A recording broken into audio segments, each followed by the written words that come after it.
지난 시간에 이어서 사도행전 이야기 세 번째 시간입니다. 사도행전 이야기 세 번째 시간. 우리가 첫 번째 시간에는 나는 전능하신 아버지 하나님 천지의 창조주를 믿습니다. 그래서 이 전능하시다라는 것이 하나님에 걸리면 그 전능하신 하나님이 엄청나게 힘이 세시구나.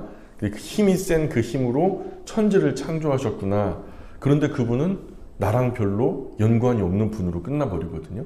그런데 우리가 이 말씀 그대로를 제대로 한번 번역을 해봤더니 나는 전능하신 아버지 하나님. 그래서 아버지에 걸리더라. 근데 그 아버지는요, 심지어 전능하시기까지 하셔서 사랑하는 자녀를 위해서 못하실 것이 없는 하나님이다. 그런 전능하신 하나님이 우리의 아버지가 되신다 라고 하니까 우리가 참 힘을 얻고 우리의 신앙의 고백이 얼마나 큰가를 다시 한번 생각해 볼 수 있었죠. 그리고 지난 시간에는 우리는 나는 그의 유일하신 아들 우리 주 예수 그리스도를 믿습니다. 이렇게 이 한 주를 또한 묵상했는데요. 우리가 첫 번째로 여호와 하나님의 아들 하나님, 그죠? 사람의 아들은 사람이고 개의 아들은 개고 소의 아들은 소고 말의 아들은 말이잖아요. 그래서 하나님의 아들은 하나님. 자, 그런데 그 하나님의 아들이 둘이 있는 게 아니에요. 유일하신 하나님 아들. 유일하신 아들 하나님 되시는 온 인류 때문에 유일한 길과 진리 생명 되시는 그분. 그래서 그분을 구주로 영접한 모든 이들의 주인님. 우리가 예수님을 나의 마음에 구주와 주님으로 받아들이면 우리는 그분을 주인님이라고 부르죠. 그래서 우리는 주님 그러는데요. 그래서 그분을 구주로 영접한 모든 이들의 주인님, 그분의 이름은 예수. 구약으로 말하면 여호수아. 그 뜻은 여호와는 구원하신다. 구원하시는 여호와. 그리고 그 이름의 직함은 그리스도, 메시아, 구세주. 기름 부음 받은 분이라는 뜻인데 아버지 하나님의 특별한 일을, 특별한 미션을 가지고 이 땅에 육신이 되셔서 오신 분이에요. 그 기름 부음 받는 것은 그 특별한 일을 부여받는다라는, 사명을 부여받는다라는 것과 동일한 말인데 아버지 하나님이 예수 그리스도께 부여하신 그 일은 무엇이었나? 즉 선택하신 백성을 그들의 죄 가운데 구원하는 일을 위해서 기름 받으신 분이다. 이 한 문장 안에 담겨진 깊은 의미를 알아봤죠. 나는 그의 유일하신 아들 우리 주 예수 그리스도를 믿습니다. 오늘은 세 번째 문장으로요. 그는 성령으로 잉태되어 동정녀 마리아에게서 나시고. 자, 따라해볼까요? 그는 성령으로 잉태되어 동정녀 마리아에게서 나시고. 오늘 이 문장도 두 개로 나눠가지고 한번 생각을 해보려고 그래요. 그래서 첫 번째 부분을 생각해보면 그는 성령으로 잉태되셨다라는 말, 그는 성령으로 잉태되셨다라는 말과 두 번째 동정녀 마리아에게서 나셨다라는 두 문장으로 나눌 수가 있겠죠. 그래서 이 문장, 첫 번째 문장이 그는 성령으로 잉태되어 라는 부분, 이 문장을 신학적인 용어로는 성육신이라고 불러요. 성육신.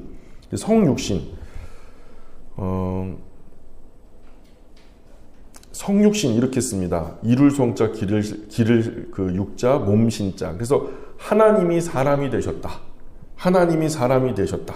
성육신이라고 불러요. 쉽게 말해서 그냥 하나님이 사람이 되셨다는 거예요. 이런 이야기를 성경에서 읽지 않고 아이들의 동화책에서 읽었으면 아마 그리스 로마 신화의 한 대목인가? 뭐 이렇게 오해할 수도 있을 거예요. 근데 현대인 중에요. 신의 존재를 믿는 사람이 얼마나 된다 생각하세요? 신의 존재를 믿는 사람이 많지 않아요. 생각보다 많이 없어요. 그런 사람들 가운데 하나님이 사람이 되셨다라는 말을 믿는 사람은 또 있을까요? 하나님 존재도 믿지 않는 사람들이 많은데 근데 그런 하나님이 사람이 되셨다는 것을 믿는 사람이 있겠냐고요. 그 자체로 이런 이야기를 하면요. 지금 우리 현대인들에게는 어처구니 없는 말이 되어버리고 말아요.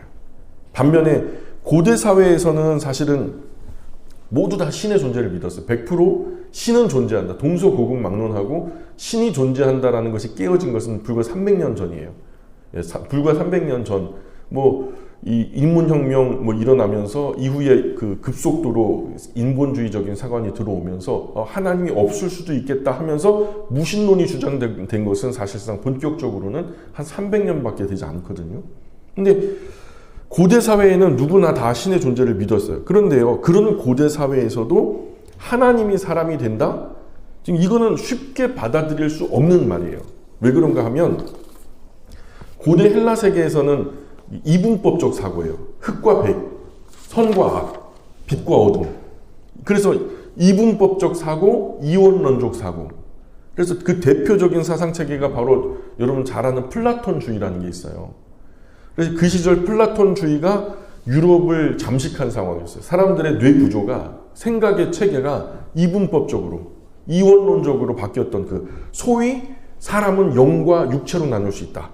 영혼과 육체로 나눠질 수 있다. 그래서 영혼은 순결하고 선하고 육체는 악하고 죄가 많다. 더럽다. 영은 깨끗하다. 육은 더럽다.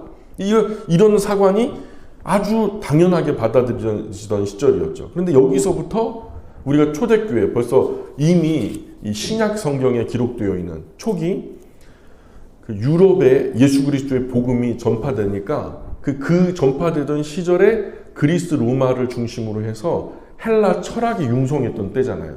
근데 헬라 철학의 기반이 바로 이 이원론적인 플라토니즘에 좀 기반을 두고 있다 보니까 복음을 받아들일 때도 그냥 받아들인 게 아니라 이원론적으로 받아들인 거예요. 그러니까 이원론적으로 받아들이는데 그것이 영은 선하고 육은 악하다 하니까 하나님이 만드신 육체가 악하다? 그러면 하나님은 악한 것을 만드실 수도 있는 분인가? 그분은 그러실 수 없는 분인데 하면서 딜레마가 생기면서 어찌 보면 이것이 진리가 아닐지도 모르겠다 하면서 유럽에서는 굉장히 혼선이 주어졌어요. 그래서 이것을 철학적으로 기독교의 복음을 철학적으로 정리를 해서 성경을요 철학에 꿰어 맞춘 것이 영지주의라는 그노시즘이라고 하는 이 초기 기독교 이단이 된 거예요. 그래서 아주 그냥 되바라지게 막 쫓아가면요 이 스토아파 같은 경우에는 쾌락주의로 흘러가죠. 에피쿠로스 아파는 금욕주의로 흘러가요. 똑같이 그 영지주의에 영향받아가지고 금욕주의, 영지주의가 있었어요. 절대로 산속에 들어가서 절대로 내 허리 아래로는 손이 내려가지 않아요. 막 성적인 욕구, 막 먹는 욕구도, 그리고 뭐 자고 싶고 뭐 쉬고 싶고 이런 욕구조차도 금욕으로 될 수 있으면 사람의 몸을 괴롭혀야 된다. 못된 이 종놈 같은 개념으로서 육체에 아주 그냥 고통을 줘야 된다. 이렇게 생각하는 사람이 있었는가 하면 이미 이것은 더럽기 때문에 이것을 그냥 뭐 제어하거나 그럴 필요가 없다. 이거는 그냥 이미 베린 몸이다. 그래가지고 쾌락주의로 그냥 흘러가는 이 두 사관이 있었어요. 그래서 초기에 기독교를 잠식했던 그런 어떤 그노시즘의 영향은요, 쾌락주의적인 사관이 커요. 그래서 교회 안에 이런 것들이 들어오니까 육체가 하는 것에 대해서는 묻지도 따지지도 마라. 이것은 아주 더러운 것들이기 때문에 바람을 피건 구름을 피건 뭐 죄를 짓건 뭐 사람을 죽이건 그거는 원래 그런 존재니까. 그러나 영혼만은 깨끗해야 된다. 육신의 장막을 벗을 때 우리의 영혼은 다 구원받는다. 뭐 이런 식으로 주장했던 것이 초기 영지주의자들이었거든요. 그런 이 영지주의 그노시즘 초기 기독교 이단이 여기서 출발하는 거예요. 이분법적인 사고에서, 이원론적인 사고에서. 그 당시 사회에서는 높고 높은 신이 천박한 육체를 입는다. 이런 것이 용납이 됐겠어요? 이런 이원론적, 이분법적 사고에서 육체는 악한 것인데 그 순결하신 하나님, 지고지순한 하나님이, 지극히 선하신 하나님이 사람의 몸을 입으신다? 육체를 입으신다? 이건 말도 안 되는 이 상관이죠. 그래서 절대로 있을 수 없는 일이라는 거죠. 그렇다면 이런 생각에 온통 만연해 있던 1세기 세계에서 하나님이 육체가 되셨다라고 말하는 것은 당연히 그 세상, 이원론적이고 이분법적인 세계에서는 비웃음거리가 될 수밖에 없어요. 아니 지고지순한 신이 보잘것없는 사람이 되셨다? 더러운 사람의 몸이 되셨다? 그런 육체를 입으셨다? 말도 안 되는 소리라는 거죠. 말도 안 되는 소리라는 거예요. 그래서 1세기의 헬라 세계에서 기독교회가 하나님이 사람이 되셨다라고 말하는 데에는 사실 대단한 용기가 필요했어요. 세계의 대세는요, 이미 육체는 악한 거라고 낙인이 되어버린 그 세계 속에서 하나님이 사람이 되셨다? 이 온 세상의 대세를, 그 생각의 흐름을 거스르는 아주 불편한 주장이었던 거예요. 하지만 사도신경은 아주 담담하게 고백해요. 하나님이신 그분께서 육체가 되셨다. 육체가 되셨다. 누가복음 1장 35절 펴보실까요? 누가복음 1장 35절. 거기서 이렇게 고백합니다. 자, 누가복음 1장 35절 같이 읽어볼게요. 시작. 천사가 대답하여 이르되 성령이 네게 임하시고 지극히 높으신 이의 능력이 너를 덮으시리니 이름으로 나실 바 거룩한 이는 하나님의 아들이라 일컬어지리라. 아멘. 자, 성령 잉태, 성령의 덮으심. 그죠? 하나님께서 육체로 오실 때 어떤 방식으로 오셨는지 이 성령으로부터 잉태. 성령이 너에게 임하실 것이다. 지극히 높으신 이의 능력이 너를 덮으실 것이다. 이게 똑같은 말이에요. 이게 지극히 높으신 이의 능력이 바로 뭐예요? 성령님이에요. 성령님이 너에게 임하실 것이고 성령님이 너를 덮으실 것이다. 그래서 정확하게 성령으로부터의 잉태라는 말이 정확하게 보여주는 거죠. 그래서 누가복음 1장 35절을 보면 이렇게 써 있어요. 잘 보이세요? 안 보이세요? 카이 아포크리세이스 호 앙겔로스 에이펜. 천사가 대답하여 말했습니다. 아우테 푸뉴마 하기온 에페레 우스타이. 성령이 너에게 임하실 것이다. 에피데카이 디나미스 휩시스토우 에피스 기아세이소이. 그러니까 지극히 높으신 분, 이게 바로 성령님이죠. 지극히 높으신 성령님의 능력이 너를 덮으실 것이다. 디오카이토 케노메논 하기온 크레데세타이 휘오스테우.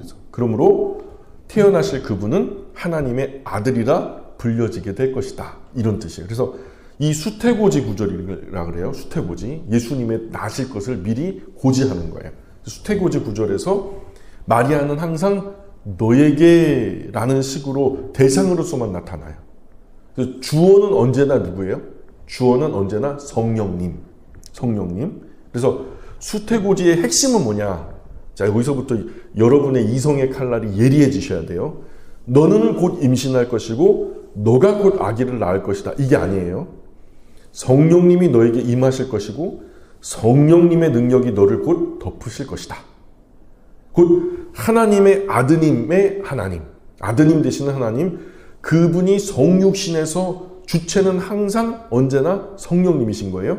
목적격과 역격으로만 사용된 마리아는요, 그저 그 일을 통해서, 그 마리아를 통해서 이 일이 이루어지게 된다라는 것이니까 이것은 도구나 수단이나 방법이라는 거예요.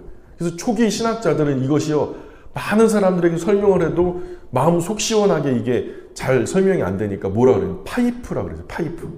여러분, 마치 그 수도, 물이 이렇게 통과하는 파이프 있잖아요. 그 안에 있는 생수는 성령님이 하시는 실체적인 일이고 그 일이 이루어지게끔 자기를 열어서 역사되게끔 허락한 존재는 마리아. 그러니까 마리아는 도구요, 수단이요, 방법일 뿐이죠. 근데 이것을 로마 가톨릭에서는 오해를 해가지고 마리아가 뭔가 신의 실체에 가까운 존재로 하나님의 어머니 정도 되는 성모라고 말하잖아요.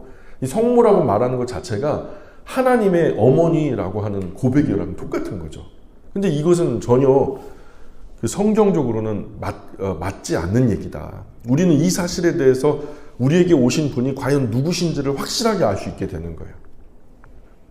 기독교 역사 속에서 가장 긴 논쟁으로 이어졌던 주제가 바로 이 삼위일체 논쟁이거든요. 삼위일체 논쟁.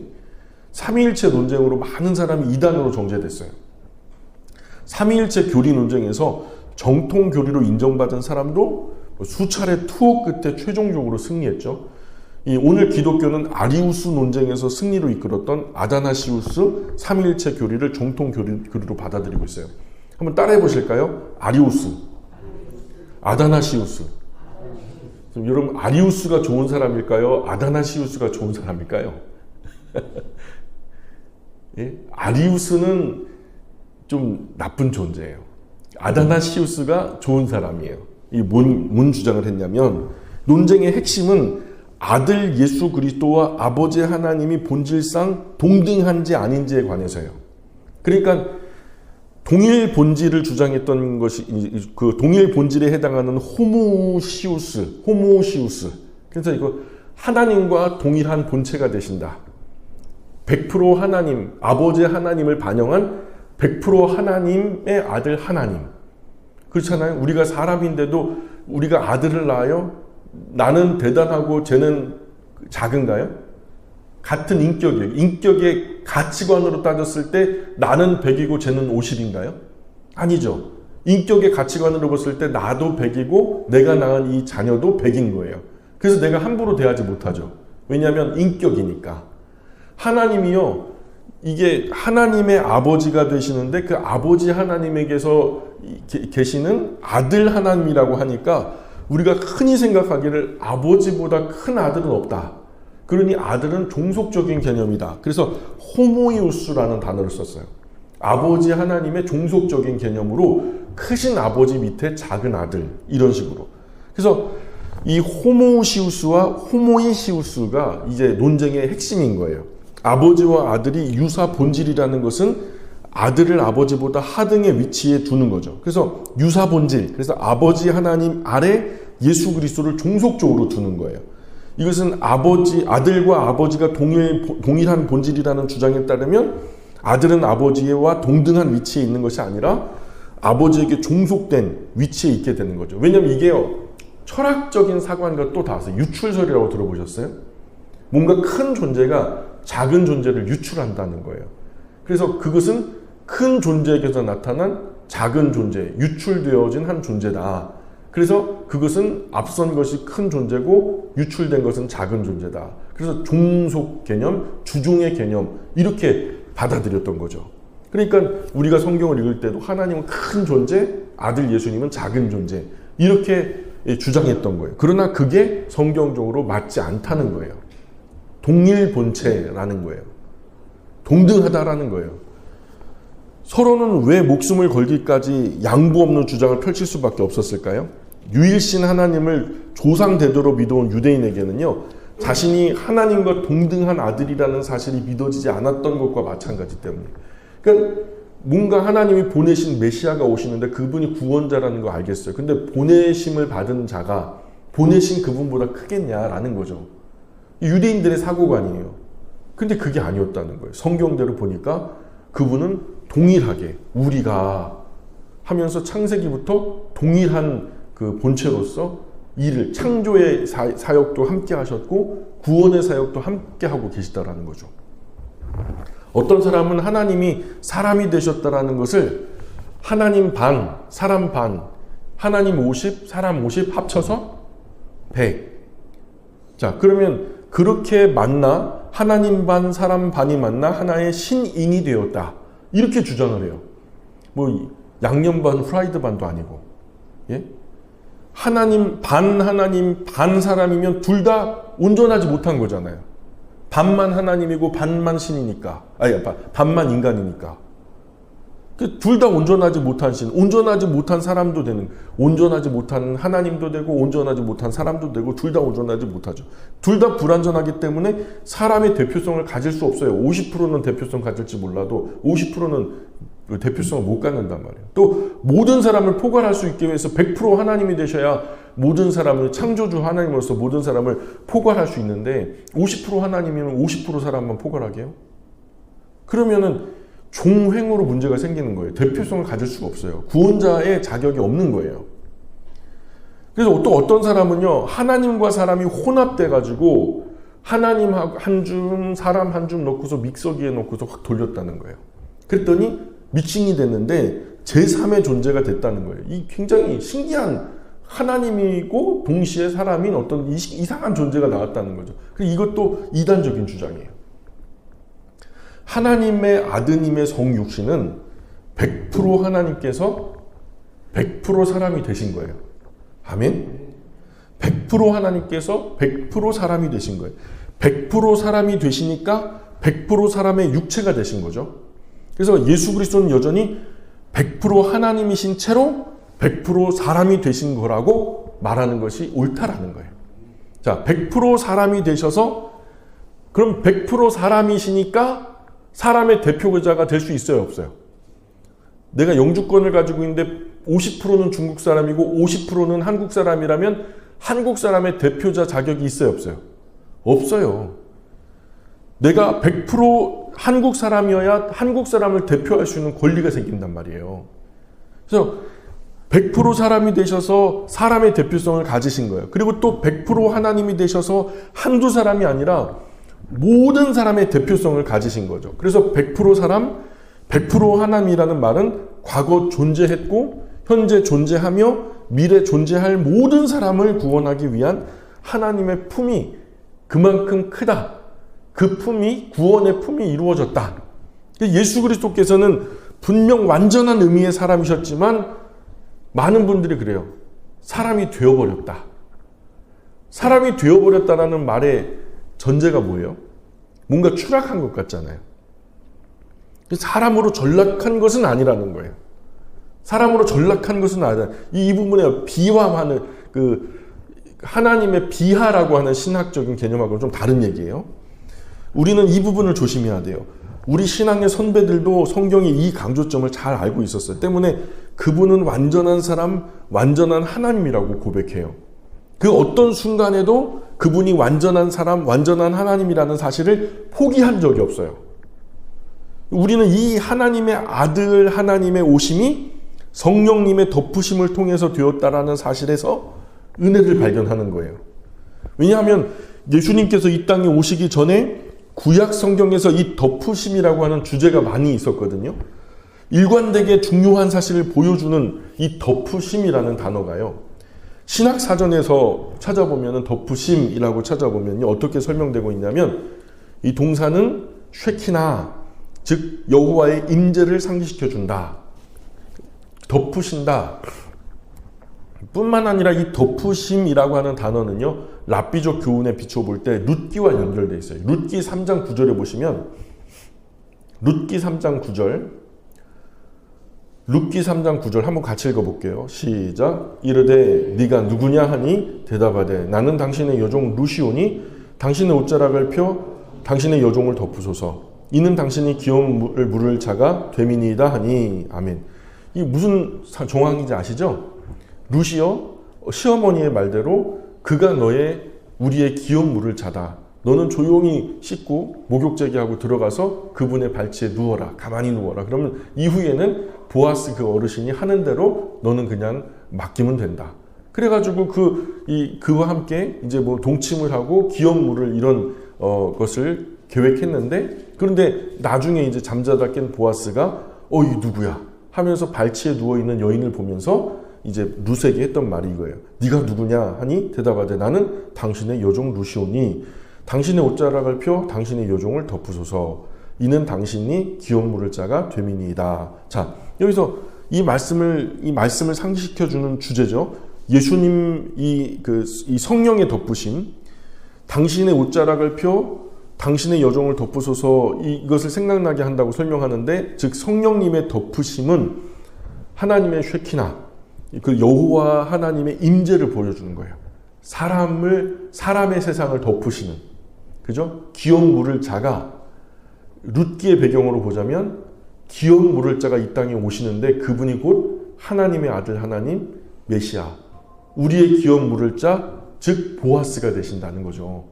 룻에게는 보아스, 우리에게는 예수님. 그렇죠? 그래서 단순한 임재가 아니라 룻기 2장 12절에도 보면 이렇게 말해요. 같이 읽어볼까요?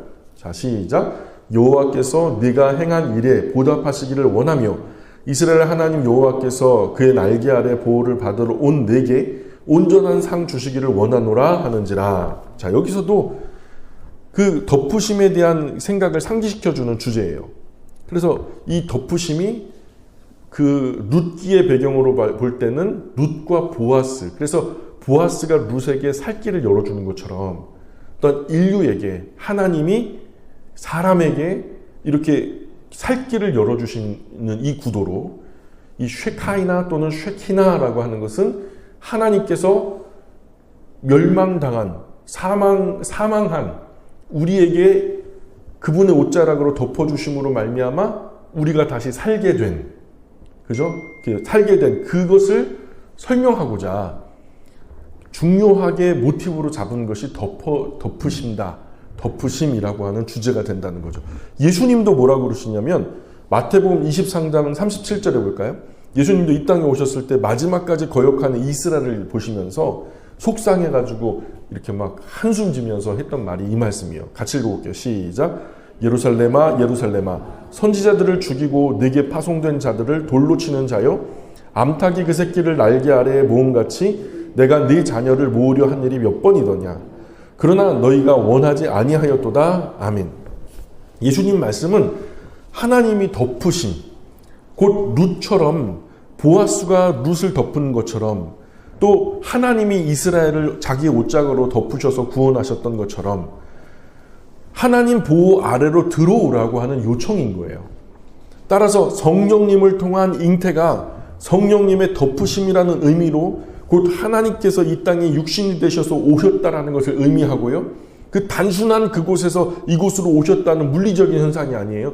저곳에 계시다가 이곳으로 오셨다는 물리적인 그것이 중요한 게 아니라 이 세상을 향한 하나님의 마음을 나타내주는 상징적인 표현이 뭐냐? 덮어주신다라는 뜻이에요. 암탉이 그 날개 아래 병아리들을 모음같이. 그죠? 이 세상을 대하는 하나님의 마음이 어떤 것인지를 잘 표현하는 것이 바로 이 덮어주신다라는 의미라. 그 마음의 형태를 상징적으로 잘 보여주시는 것이 바로 이 하나님이 이스라엘 품으신다. 보아스가 룻을 옷자락으로 덮는다. 예?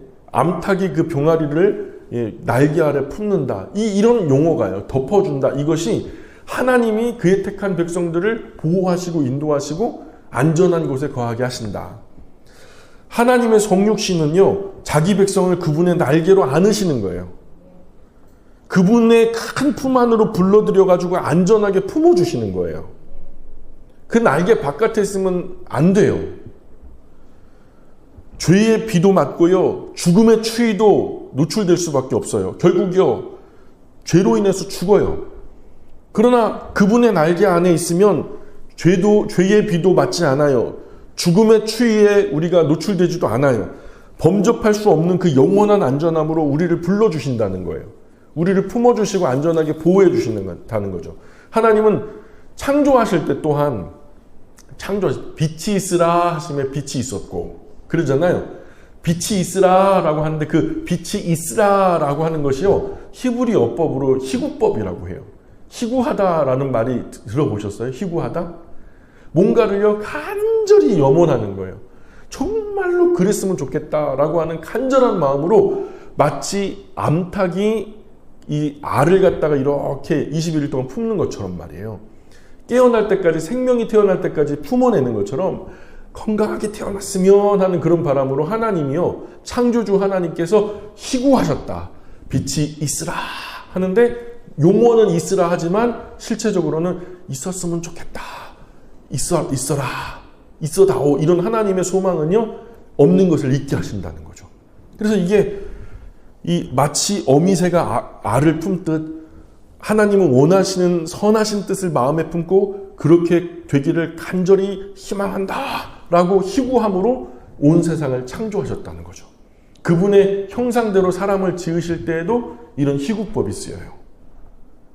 자, 두 번째 문장이 동정녀 마리아에게서 나셨다라는 부분인데, 동정녀 탄생 생각해 보세요. 하나님은 하고 많은 방법 중에 왜 처녀 잉태라는 방식으로 이 성령님의 덮으심을 실현하셨을까요? 그저 박혁거세나 김알지 신앙처럼, 자, 박혁거세가 알에서 태어났다니까 신기해요, 안 신기해요? 신기하잖아요. 일반 사람과 다르잖아요. 일반 사람은 어머니 뱃속에서 통해서 나오는데 이 알에서 태어났다라고 하니까 뭔가 범상치 않은 사람, 존재 자체가 틀린, 급이 다른 그런 존재로 기이한 탄생을 보여주기 원하셨던 걸까요? 동정녀 탄생이라는 걸로? 너희와 우리와는 다른 거야. 나는 완전히 존재적으로 달라. 이것을 좀 이렇게 차별하기 위해서 동정녀 탄생을 하셨던 걸까요? 그래서 이런 특이한 동정녀 탄생이라는 방법을 선택하신 걸까요? 절대로 그렇지 않아요. 우리는 성경에서 족장들로 시작해서 제가 수요 특강 때 한번 다루긴 했지만 계속해서 반복되는 불임이라는 주제를 우리가 생각해 봤어요. 아브라함은 많은 민족이 조상이 될 것이다. 하나님 약속해 주셨어요. 근데 많은 민족의 조상이 될 것이다 그러면은요, 아기를 많이 낳아야 되는데 100살이 될 때까지 아기가 없네요. 그죠? 아기를 잘 낳을 수 있는 20대의 부름을 받았으면은 이해가 가요. 그죠? 막 낳고 또 낳고 할 수 있어, 20대면. 근데 노인이 된 후에 심지어 자기 아내는 생리가 끝났어요. 폐경이 됐단 말이에요. 아기를 낳을 수 없는 아내를 둔 채로 부름을 받았어요. 아브라함의 아들 이삭도 처음에 부림이었죠. 야곱의 아내 라헬도 사실은 부림이었어요. 사사시대를 종식했던 사사 삼손의 부모도 부림이었어요. 함께 사사시대를 끝낸 사무엘의 어머니 한나도 부림이었죠. 성경은 거듭되는 부림이라고 하는 주제를 말씀해요. 그런데 마리아가 처녀 잉태를 하게 되었을 때 이 부림의 주제를 마리아에게서 그대로 가지고 와요. 그게 뭐냐면 누가복음 1장 35절, 36절, 37절 한번 읽어볼게요. 누가복음 1장 35, 36, 37절 시작. 천사가 대답하여 이르되 성령이 네게 임하시고 지극히 높으신 이의 능력이 너를 덮으시리니 이름으로 나실 바 거룩한 이는 하나님의 아들이라 일컬어지리라. 보라 내 친족 엘리사벳도 늙어서 아들을 배웠느니라. 본래 임신하지 못한다고 알려진 이가 이미 6달이 되었나니 대저 하나님의 모든 말씀은 능하지 못하심이 없느니라. 아멘. 그죠? 처녀 마리아의 임신에 대한 확신은요, 엘리사벳, 본래 임신하지 못한다라고 알려진 엘리사벳, 나이 많은 엘리사벳을 증거로 내세우면서 나는 남자를 가까이 하지 않았습니다라고 말하지만 그러나 하나님은 남자 가까이 하지 않은 너에게서도 아기를 생산하실 수 있어. 그래서 이 동정녀 탄생이 불임에서부터의 탄생, 이 말이 돼요? 상식적으로 말이 되냐고요. 그래서 이 동정녀 탄생은 불임에서부터의 탄생, 사람으로서는 상상할 수 없고 사람으로서는 가능하지 않은 절대로 불가능한 것들을 가능하게 하시는 하나님의 능력과 괴가 같은 것임을 깨닫게 되는 거죠. 그래서 그러면 족장들로부터 계속해서 반복되고 있는 이 부름의 주제를 통해서 성경이 우리에게 알려주고자 하는 바는 뭐냐는 거예요. 중요한 게 그거예요. 그것으로 인해서 하나님이 우리에게 말씀하려고 하는 게 도대체 뭡니까? 라고 할 때 다행히도 성경은 우리에게 해답을 줘요. 로마서 4장 17절, 18절, 19절. 로마서 4장 17절, 18절, 19절 같이 읽으면 시작. 기록된 바 내가 너를 많은 민족의 조상으로 세웠다 하심과 같으니 그가 믿은 바 하나님은 죽은 자를 살리시며 없는 것을 있는 것으로 부르시는 이시니라. 아브라함이 바랄 수 없는 중에 바라고 믿었으니 이는 내 후손이 이와 같으리라 하신 말씀대로 많은 민족의 조상이 되게 하려 하심이라. 그가 100세나 되어 자기 몸이 죽은 것 같고 사라의 태가 죽은 것 같음을 알고도 믿음이 약하여지지 아니하고. 아멘. 자, 우리는 아브라함과 사라가 부림으로 부름받은 이유가 아기 낳을 능력이 오직 사람으로서는 불가능하다. 그러나 하나님으로부터는 가능하다. 그 능력은 하나님께로부터 말미암음이다. 생명은 하나님께로. 이것을 보여주시기 위해서 곧 하나님 나라는 불가능을 가능하게 하시는 하나님의 은혜로 만들어지는 나라다. 사람의 어떤 힘과 도움이 필요한 나라가 아니다. 하나님의 전능하심이 통치하고 다스리시는 그런 나라다. 이것들을 보여주기 위한 것임을 깨닫게 하는 거죠. 그래서 로마서 말씀은 이것을 뭐와 연결하냐면 부활이라고 하는 개념과 연결을 하고 있어요. 부활. 죽어있는 태를 여실 수 있는 하나님. 자, 그러면요, 죽어있는 태를 여실 수 있는 하나님은요, 죽은 사람 살리실 수도 있는 거죠. 없는 것을 있게 하셨잖아요. 태의 씨가 없는데 있게 하셨으니 없는 것을 있게 하시는 하나님인 거죠.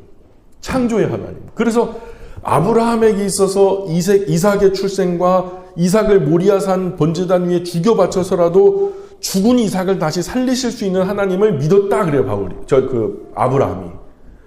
내가 이삭을 죽여도 하나님은 다시 살리실 것을 믿었다라고 증언하는 거예요. 이건 뭐냐면 부활신앙이거든요.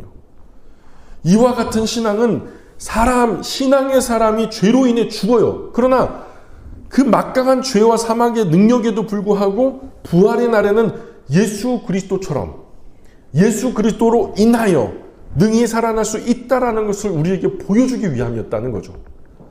너 이런 것들을 봐. 너도 살 거야. 누구처럼? 예수 그리스도처럼 없는 것들을 있게 하시고 할 수 없는데 할 수 있게 하시고, 그죠? 죽은 것도 살려내시고. 그래서 이 하나님은 이 부활을 통해서 하나님 나라에 들어오는 사람은 육체의 방식으로 들어오는 것이 아니다. 세상이 생각하는 어떤 상식적인 방법으로 들어오는 것이 아니다. 그리고 이것이 예수 그리스도를 통해서 동정녀를 통해서 주신 이유라는 거죠. 불가능한 것을 가능하게 하시는 것이 하나님이다.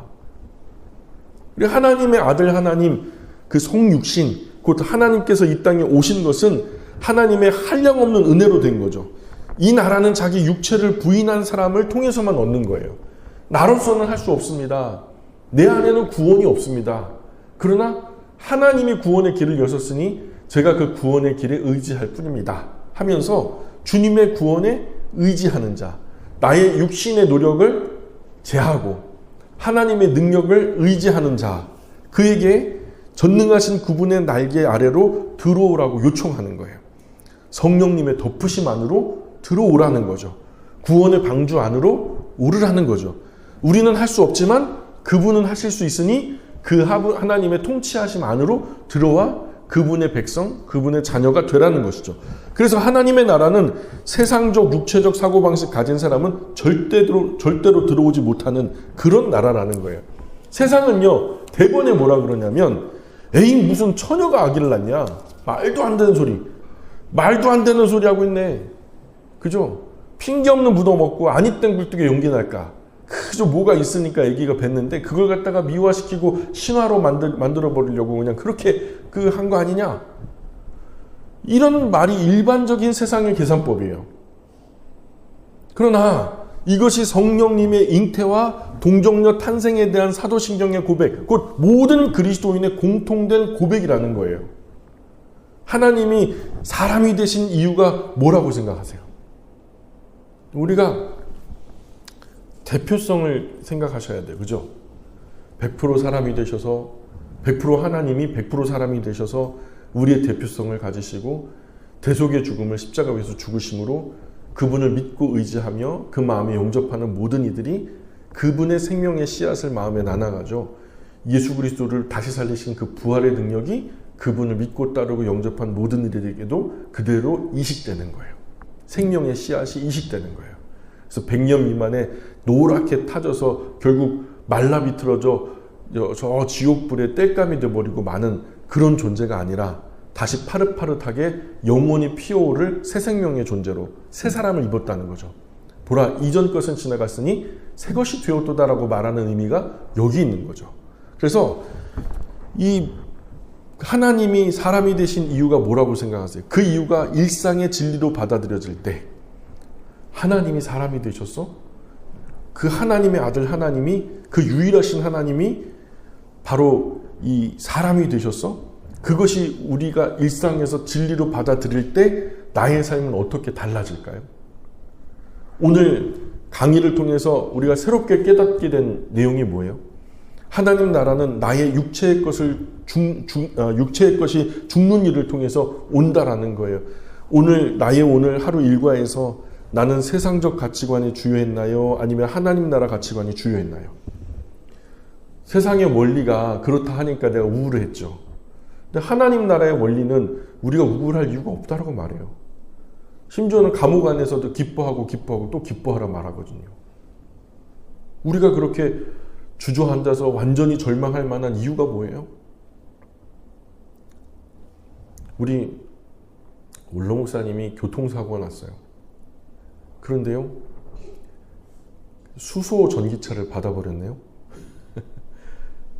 그래서 보험사에서 연락 왔는데 차량 수리비만 960만 원이던데요.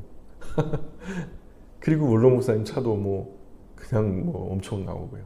그리고 그쪽에 타고 있는 분들이 3분이라 하니까 또 대인 접수 해가지고 치료를 다 받고 계시다고 하고, 원로 목사님도 치료 받으셔야 하니까 치료 받는데, 가만히 계산해 보니까 한 2천만 원 미만 되는 사고더라고요.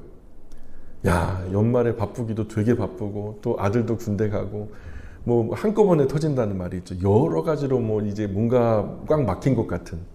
근데 제가 묵상을 했어요. 이게 영원이라는 삶에서 잇대어 생각해 보면 사실 별거 아닐 텐데 까짓 거 그저 오늘만 사는 하루살이처럼 괜히 내일 걱정하는 것 아닌가 싶고, 근데 하나님 앞에서 이 모든 지금 현상을 생각해 보니까 사실 이거 걱정할 일이 아니더라고요. 그래서 잠을요 1시 2시까지 못 자다가요, 에이 몰라 하나님이 알아서 하시겠지, 이거 뭐 교통사고 났다고 뭐 하나님의 나라 상실할까, 그 뭐까짓 거 그냥 조금 어렵다 말겠지 뭐. 근데 전에 이거보다 더 큰 고통의 강을 건너게 하셨잖아요. 뭐 2천만 원이 뭐예요? 몇십억 정도 됐으니까. 근데 그것도 지금 가만히 계산기 두드려 보니까요, 하나님이요 이미 복구하시고도 남았어요. 지금 막 이 모든 현상들을 다 종합적으로 보니까 다 복구하시고도 남았어요. 하나님이 그렇게 하셨거든요. 내가 한 거 아니니까. 또한 하나님이 이 사고 또한 건강하게 지나가게 하시겠다. 그럼 시간이 약이겠네. 나쁜 짓 하지 않고 못된 짓 하지 않고 하나님 앞에서 기도하면서 잘 견뎌봐야지, 뭐 이런 마음이 들어요. 그러면서 아내도 격려하고 위로하고, 앞에서 굉장히 수고 많거든요. 그냥 참 그래요. 그 육체의 것이 죽는 일을 통해서 하나님의 나라가 임한다. 나의 오늘 하루 일과에서 나의 세상적 가치관이 주요했나, 하나님 나라 가치관이 주요했나, 나는 이 땅 위에 오신 나의 구원자 예수님을 나의 삶의 어떤 자리에 모시고 있나, 과연 내가 신앙 고백을 하는데 우리가 이 사도신경의 중요한 고백, 그는 성령으로 잉태되셔서 동정녀 마리아에게서 나시고 라는 고백이 나의 일상에 어떤 영향을 주고 있나, 이것을 좀 깊이 생각하는 시간이 되었으면 좋겠어요. 갈라디아서 5장 17절 마지막으로 우리 함께 읽고 마치겠습니다. 자, 갈라디아서 5장 17절 시작. 육체의 속욕은 성령을 거스르고 성령은 육체를 거스르나니 이 둘이 서로 대적함으로 너희가 원하는 것을 하지 못하게 하려 함이니라. 아멘. 기도하겠습니다.